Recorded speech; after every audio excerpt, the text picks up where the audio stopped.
मित्रों, आज जिस कहानी को मैं आपको सुनाने जा रहा हूं वो चांद और तारा की अधूरी प्रेम कथा है। ये एक पौराणिक कथा है।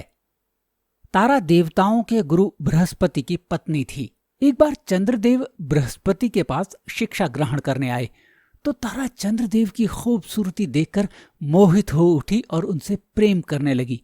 चंद्रदेव भी तारा के इस प्रेम से बेहद प्रभावित हुए। तारा अपने पति बृहस्पति से तंग आ चुकी थी क्योंकि वो हमेशा पूजा पाठ में ही लगे रहते थे और दूसरी ओर चंद्रदेव तारा से अत्यधिक प्रेम करते थे। एक दिन की बात है, चंद्रदेव तारा का अपहरण करके ले जा रहे थे। जब बृहस्पति को ये बात पता चली तो वो देवताओं के राजा इंद्र के पास पहुंचे और कहने लगे, महाराज इंद्र, मेरी प्रार्थना सुने।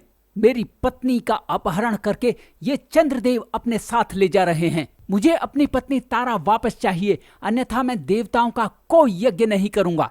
ये सुनते ही देवताओं की सभा में हाहाकार मच गया, क्योंकि अगर गुरु बृहस्पति देवताओं के यज्ञ नहीं करेंगे तो वो कमजोर पड़ जाएंगे।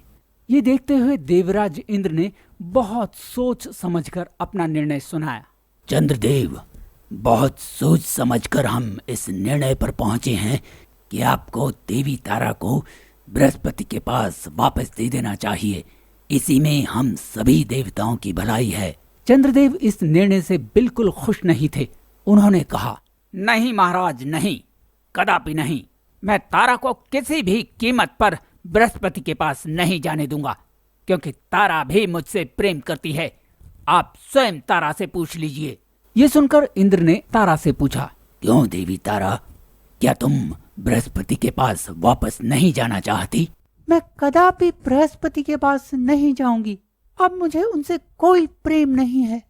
तारा का ये जवाब सुनकर इंद्र दुविधा में पड़ जाते हैं कि वो बृहस्पति की बात माने या तारा की बात माने, और फिर कुछ गहन चिंतन करने के बाद एक बार पुनः बोलते हैं, नहीं तारा, ऐसा नहीं हो सकता। तुम्हारा पाणी ग्रहण बृहस्पति के साथ हुआ है, इसलिए तुम्हें बृहस्पति के साथ जाना ही होगा। और मैं ये इसलिए भी कह रहा हूँ कि तुम्हारी ये जिद इस ब्रह्मांड के सभी देवताओं को खतरे में डाल सकती है। तारा, क्या तुम्हें पता नहीं है कि यदि देवता कमजोर हुए तो राक्षस हम पर हावी हो जाएंगे और इस पूरे ब्रह्मांड में राक्षसी शक्तियाँ अपना वर्चस्व बना लेंगी और फिर हर ओर अन्याय और दुराचार का राज्य होगा। इसलिए हम आदेश देते हैं कि तुम्हें बृहस्पति के पास जाना ही होगा।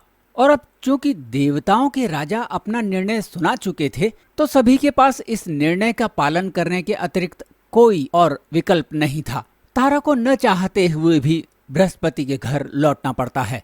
कुछ समय बीतता है और सबको पता लगता है कि तारा गर्भवती है। एक दिन राजा इंद्र के दरबार में, जहाँ सभी देवी देवता उपस्थित होते हैं, वहाँ तारा भी आती है। उस दरबार में गुरु बृहस्पति और चंद्रदेव भी उपस्थित होते हैं। और अब एक तरफ बृहस्पति ये कहते हैं कि तारा के गर्भ में पल रहा बच्चा उनका है, तो दूसरी तरफ चंद्रदेव उसे अपना बच्चा बताते हैं।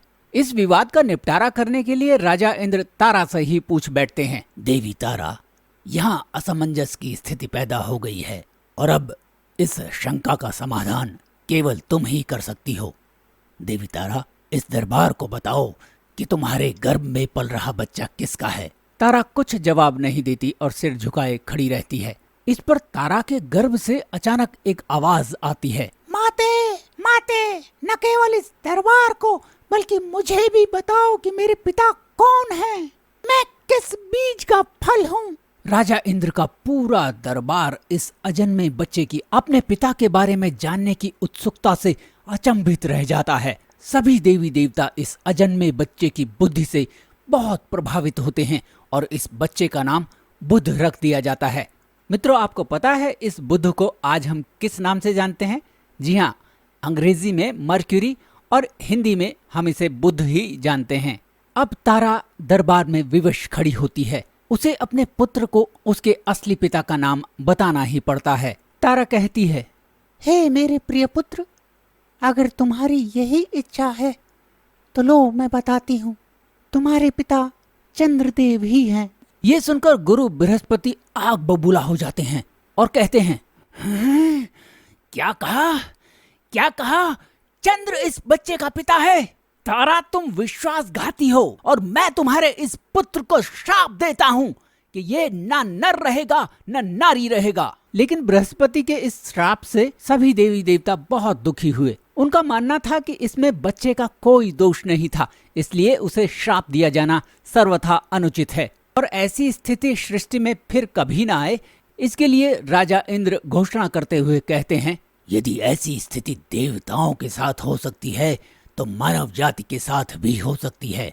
इस सृष्टि में इस तरह की समस्याओं के अंत के लिए हम ये घोषणा करते हैं कि आज के बाद जो भी बच्चा पैदा होगा वो विवाहित पति का ही माना जाएगा। मित्रों, इसके बाद तारा बृहस्पति के घर चली जाती है और इस तरह चंद्रदेव और तारा की ये प्रेम कहानी हमेशा के लिए अधूरी रह जाती है। तो मित्रों, ये थी आज की पौराणिक कथा। अगर आपको ये कथा अच्छी लगी तो इसे लाइक और शेयर जरूर करें और अपने विचार भी कमेंट बॉक्स में जरूर दें। और हाँ, एक बात और, ऐसी ही रहस्यमयी और ज्ञानवर्धक कथाओं के लिए आप इस चैनल को जरूर सब्सक्राइब करें और बेल बटन को भी हिट करें ताकि हमारे आने वाले कथाओं की नोटिफिकेशन आपको टाइमली मिलती रहे।